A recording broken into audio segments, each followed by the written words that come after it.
پٹھان: اگر میرے ہاتھ میں حکومت ہو تو میں ملک کی تقدیر بدل لوں۔ بیوی: پہلے تم اپنی شلوار تو بدل لو، صبح سے میری پہن کے گھوم رہے ہو۔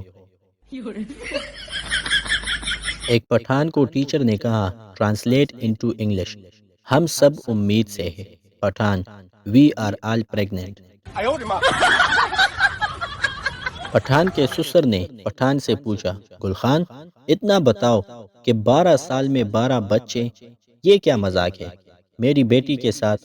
پٹھان بولا، چاچا میں غریب ضرور ہوں لیکن آپ سے وعدہ کیا تھا کہ آپ کی بیٹی کو کبھی خالی پیٹ نہیں رہنے دوں گا۔ پٹھان روٹی کے اوپر روٹی رکھ کے کھا رہا تھا۔ بیوی بولی، دو روٹی ایک ساتھ کیوں کھا رہے ہو؟ پٹھان نے کہا، بے وقوف کا بچہ، ہم شوق سے نہیں کھا رہا، طبیعت خراب ہے، ڈاکٹر نے کہا کہ کچھ دن ڈبل روٹی کھاؤ۔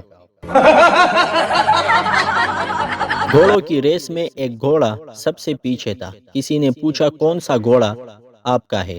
پپو نے بڑی بے نیازی سے جواب دیا، وہی جس نے سب کو آگے لگایا ہوا ہے۔ پپو: آنٹی، امی نے چینی مانگی ہے۔ آنٹی مسکرائی اور چینی دیتے ہوئے پوچھا، اچھا تو اور کیا کہا تمہاری امی نے؟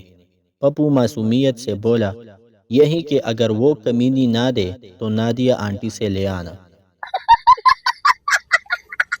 امی: تمہارے موبائل کو کیا ہوا؟